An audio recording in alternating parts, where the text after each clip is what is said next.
चंद्रशेखर आज़ाद जी की वीडियो देखने के लिए आप हमारे चैनल को सब्सक्राइब ज़रूर करें।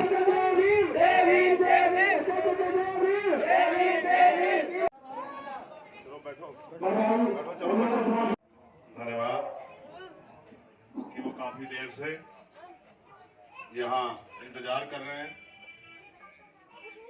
क्योंकि ये चुनावी समय है और जितना समय दिन में होता है और एक सीमित समय तक ही प्रचार करना होता है।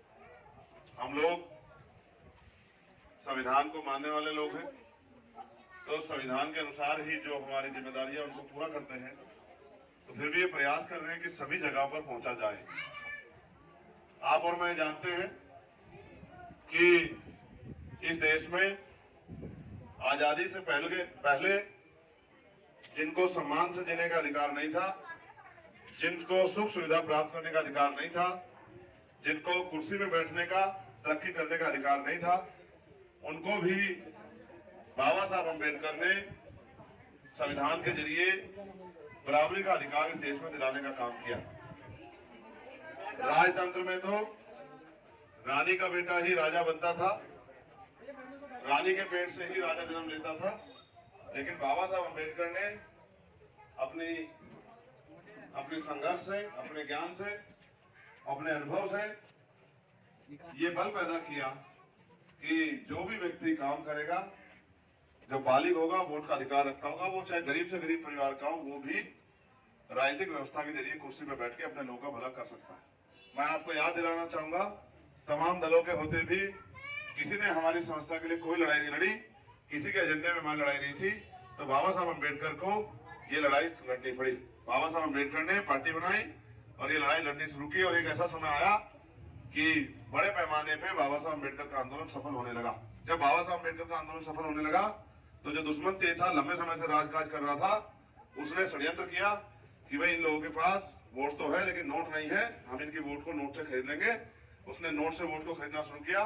बाबा साहब समझा के जाते, तैयार करके जाते, पीछे से दुश्मन आता और पैसा देके उनसे कहता कि ठीक है, अच्छी बात है, आप पे वोट है, लेकिन आप पे नोट भी तो नहीं है, आपके घर में तो गरीबी बेबसी है, समस्याएं हैं, तो आपको नोट की जरूरत है, वोट की जरूरत नहीं।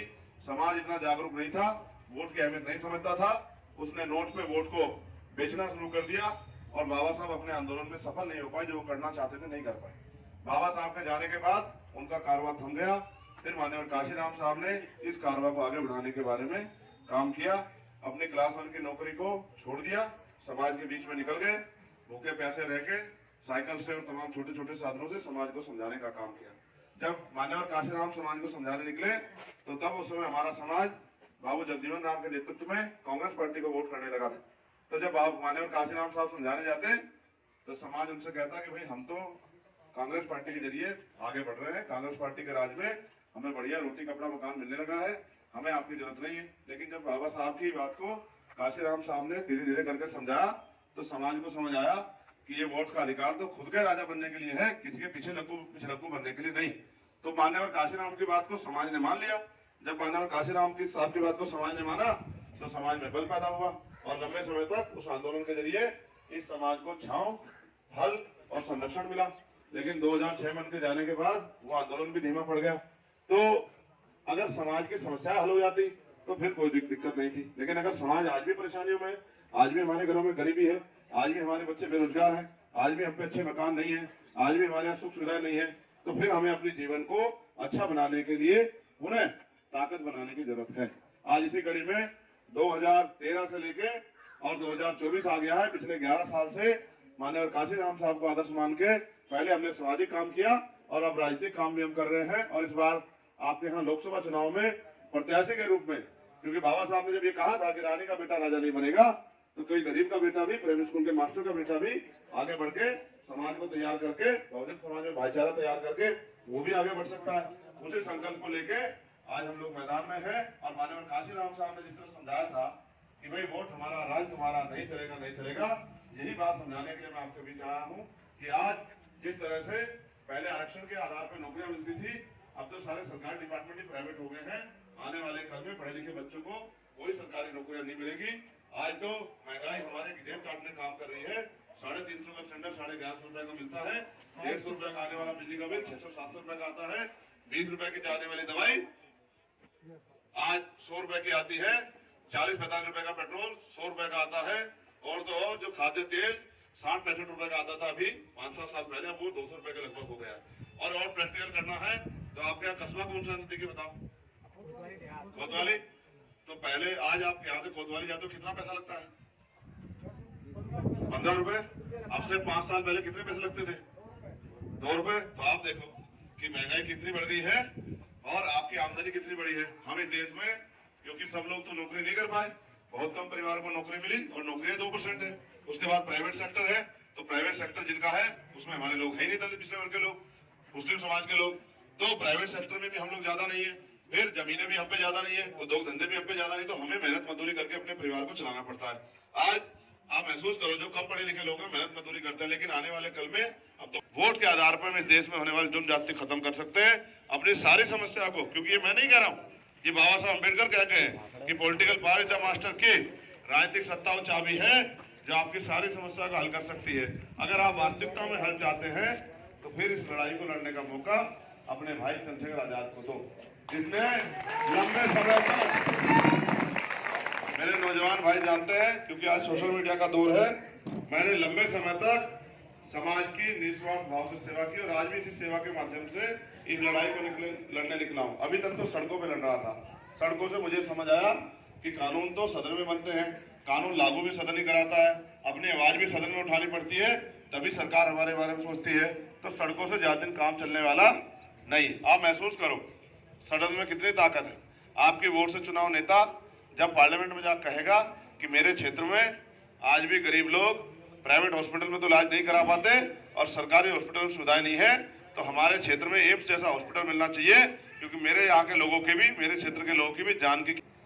आपने रोशनाबाद एक जगह सुनी होगी, वहाँ रोशनाबाद इसलिए फेमस है क्योंकि वहाँ इंडस्ट्रियल एरिया लगा है।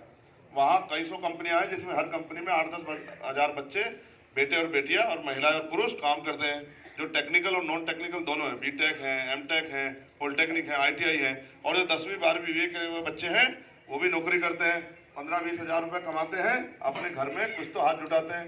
फिर हरिद्वार के पास ही भगवानपुर में एक जगह है, वहाँ भी इंडस्ट्रियल एरिया लगा है। तो भाई आप बताओ, जब तक आपके बोलने कौन सुनेगा? आप सब 17.5 लाख लोग रोज बोलो अपने घर में बैठ के रोज चिल्लाओ कि नौकरी लग जाए, कहाँ से लग जाएगी? जब आपके वोट से चुनाव MP पार्लियामेंट में जाकर कहेगा कि उस क्षेत्र में रोजगार मिल सकता है। आप बताओ, आज हमारी बहन बेटियों को कोलों में काम करना पड़ता है, खेत से घास लेके आके पशु पाल के घर चलाती है, कब इससे कौन से पैसे वाले बन जाएंगे? ये इतना ही है कि अच्छी रोटी की व्यवस्था हो जाती है, पीने के लिए पानी की व्यवस्था हो जाती है। और सच तो ये है, आप जितने लोग यहाँ खड़े हैं, मैं लिख के था 70% के घर में पीने के लिए साफ पानी की व्यवस्था नहीं होगी। बताओ RO कितने लोग घर में लगे हुए? तो भाई फिर ये तो आप महसूस करो, मैं यहाँ आया हूँ, मैं आपसे पानी मांगूंगा तो आप बहुत अच्छा पानी लेके आओगे, लेकिन क्या आपको पानी पी पाते हो? तो यहाँ तो गरीब जानवर से बुरी जिंदगी जी रहा है। पढ़े लिखे नौजवान को बेरोजगारी भत्ता नहीं मिलता, ना उनको बैकलॉग पूरा करके नौकरी मिलती, ना प्रमोशन में रिजर्वेशन शेड्यूल कास्ट के अधिकारी कर्मचारियों को मिलता, ना पिछड़े वर्ग के कर्मचारियों को मिलता। जब हम इस देश के सिस्टम में नहीं रहेंगे तो हमारी बात कौन रखेगा भाई? तो हमें ये सोचना चाहिए कि वोट बाबा साहब ने हमें गुलामी से मुक्ति के लिए दी थी, या सिर्फ इसलिए दी थी कि चुनाव के समय हम किसी को भी जाकर सौंप आए और वो आदमी तनख्वाह पेंशन लेने लग जाए, वो बढ़िया बंगले में बैठ जाए। भाई मैं आपके सामने हूँ, आप मुझे बताओ, मैंने 16 महीने जेल काटी, तो कोई मेरी व्यक्तिगत झगड़ा थोड़ी। आज मेरा वो छपा होगा अखबार में कि चंद्रशेखर आजाद पे क्या क्या है, तो आप पढ़ लेना, आपको पता लग जाएगा। उसमें ये भी छपा होगा कि चंद्रशेखर आजाद पे मुकदमे कितने हैं, जितनी मेरी उम्र है उससे ज्यादा मेरे ऊपर मुकदमे है। वो मुकदमा कोई मेरा एक भी नहीं है अपना, वो सारे मुकदमे समाज की लड़ाई लड़ते हुए हैं। उसी चक्कर में मैंने दिल्ली में जब गुरुघर तोड़ दिया, ये गुरुघर जो यहाँ बना है, तो अब 96 लोग 66 दिन तक जेल में रहे। NRC में जब मुस्लिम भाइयों को पीटा गया, बेइज्जत किया गया, बहन बेटियों को लाठियां मारी गई, उनको अपमानित किया गया, तो मैंने ये देख नहीं पाया मैं दुख, क्योंकि मैं उनको भी अपना भाई मानता हूँ, वो भी हमारे लिए दबे कुचले लोग हैं। तो मैंने वो जो लड़ाई भी जाके लड़ी, जब भी उन पर जुल्म हुआ मुस्लिम भाइयों पे, मैंने उनकी भी आवाज़ बना। जब पिछड़े वर्ग के लोगों पे अन्याय हुआ, उनकी आवाज़ भी बना। 69,000 शिक्षक भर्ती में जब घोटाला हुआ, मैं 4 दिन तक वहाँ लेटा रहा, लखनऊ में आंदोलन करता रहा। सरकार से 6,000 नौकरियां उनको दिलाने काम किया, फिर सरकार ने स्टे लगवा दिया। इसी तरह से किसानों की लड़ाई लड़ी, महिला पहलवानों की लड़ाई लड़ी। जब भी किसी को मेरी जरूरत पड़ी, मैंने बढ़ चढ़ के लड़ाई लड़ी, उसके हक अधिकार की बात की। और जब मैं उनकी लड़ाई लड़ता हूँ तो फिर सरकार मेरे ऊपर जुल्म करती है, मेरे साथियों पर जुल्म करती है, भीम आर्मी के लोगों को लाठियों से पीटती है, मुकदमे लगाती है, जेल से आनी पड़ती है। तो हम तो लड़ रहे हैं, हम तो नहीं डरते सरकार से, हम तो सिर्फ आपसे डरते हैं, क्योंकि जब तक आप भोले भाले बने रहोगे तब तक दुश्मन राज करता रहेगा। जब कुर्सी पे दुश्मन बैठा रहेगा तो आपको थोड़ा ही वो थाली सजा के देगा कि लो तुम भी आगे बढ़ जाओ। वो तो कोशिश करेगा कि देश में जो गैर बराबरी पर आधारित व्यवस्था थी वो बन जाए। वो तो चाहता संविधान खत्म हो जाए। क्या कहा अभी 10 दिन पहले भाजपा के एक नेता ने कि हमें 400 प्लस सीटें दे दो, हम संविधान बदल देंगे। आप बताओ, जब ये संविधान नहीं रहेगा कौन बैठना देगा हमें? कौन बिठाएगा कुर्सी पे? तो जब हमें कोई कुर्सी बैठना देगा तो हम इस देश में करेंगे क्या? कि हम जानवर है क्या? हम पढ़ लिख के भी अपने महापुरुषों कारवा को आगे नहीं बढ़ा रहे तो हमसे बड़ा नालायक कौन होगा? तो जैसे मैं भी आया तो मैं गया वहां माथा टेकने महाराज जी को, तो मुझे एक सीनियर ने कहा भाई घंटी बजा दो, तो मैंने कहा भाई घंटी बजा दूंगा। तो दूसरे भाई ने कहा ये भी बजा दो। तो मैं आपसे पूछ रहा हूं, पूजने से थोड़ा ही भला होता है? पूजने से भला होता है क्या? भला होता है उनके विचारों पे चलने का। सतगुरु जी ने तो बहुत दिन 600 साल पहले कह दिया, आपके दिमाग में नहीं आई क्योंकि आप तो पूछ के सोच रहे हो भला हो जाएगा। 600 साल पहले कह के गए सतगुरु महाराज क्या कि रविदास मानुष करी बसन्नु सुकर है दो ठाव, एक सु स्वराज माही दूसर मनगट गांव। कि अगर सुख शांति का जीवन ये चाहिए, स्वाभिमान सम्मान का जीवन चाहिए, खुशहाली चाहिए तो अपना राज लाओ स्वराज माई, वरना मिलेगी सुख शांति मरने के बाद शमशान घाट कब्रिस्तान में। तो भाई आपने उनकी नहीं सुनी? आपको बाबा साहब समझाते रहे, आपने उनकी नहीं सुनी। मान्यवर काशी नाम समझाते रहे तो बड़े पैमाने पे सुनी, लेकिन आपने उनकी भी सुननी बंद कर दी। तो अब चंद्रशेखर आजाद आपको समझा रहा है तो चाहे चंद्रशेखर आजाद को सड़क पे छोड़ दो कि भाई इसको समझाना तो हमारा क्या है, हमें तो ये गुलामी जीना है। चाहे चंद्रशेखर आजाद का साथ देके ये गुलामी की बेड़ियां काटने में मदद कर दो तो जीवन बदल जाएगा। अभी तो चंद्रशेखर छोटा सा है, अभी तो चंद्रशेखर छोटा था, अभी ये जिंदाबाद के नारे नहीं लगाएंगे। लेकिन एक ऐसा दिन लाऊंगा मैं मेहनत करके कि ये हर आदमी अपने घर में चंद्रशेखर कहता फिरेगा, इनके बच्चे भी कहते फिरेंगे कि ये आदमी ने हमारे लिए इतना कुछ करके दिखाया। ठीक है, तो मेहनत करूंगा मैं। लेकिन आप मुझे बताओ ईमानदार से, आपके बच्चों का भविष्य क्या है इस देश में? जितने लोग बैठे हैं सब पढ़े लिखे समझदार लोग, क्या भविष्य आपके बच्चों का इस देश में? भाई जिनके पास राजकाज नहीं उनकी तो हत्या और उनकी बहन बेटियों का बलात्कार होकर भी न्याय नहीं मिलता। आपने देखा नहीं हाथरस के मामले को, किस तरह से वो पूरे मामले को अलग अलग डिस्टर्ब करने में लगे थे। तो आप जब भाई फिर कमाल है, हमसे अच्छे तो जानवर है, वो कम से कम अपने लोगों की रक्षा तो कर लेते हैं। देखो चींटी देखना, आप कभी चींटी चलेगी और सारी चींटी उसके पीछे पीछे चलेगी। आप भेड़ देखना, आगे आगे जो मजबूत भेड़ चलेगी सारी भेड़ चलेगी। लेकिन हम इंसान होकर भी ये नहीं समझ कि भाई हमें किसके साथ चलना है। समझदारी दिखाओ। अब वो समय नहीं रहा कि अगर आप अपने आंदोलन को आगे नहीं बढ़ा रहे तो दुश्मन अपने आंदोलन को आगे नहीं बढ़ा रहा। जो विरोधी विचारधारा के लोग हैं वो अपने आंदोलन को आगे बढ़ा रहे हैं। जब वो आगे बढ़ाएंगे तो पाल प्रजापति, कश्यप, सैनी, मौर्य, शाक्य, कुशवाहा, बिंद, राजभर, निषाद, केवट, मल्ला, यादव, गुर्जर, जाट, चमार, वाल्मीकि, पासी, धोबी, कोरी, खटीक, विश्वकर्मा, सैन, किसी के बच्चे को कोई आगे नहीं बढ़ने देगा। कभी गलत फहमी हो किसी को, और नहीं हो तो चेक करके देख लेना। ये संविधान में आरक्षण है, जो कुछ बच्चे नौकरी लग जाते हैं।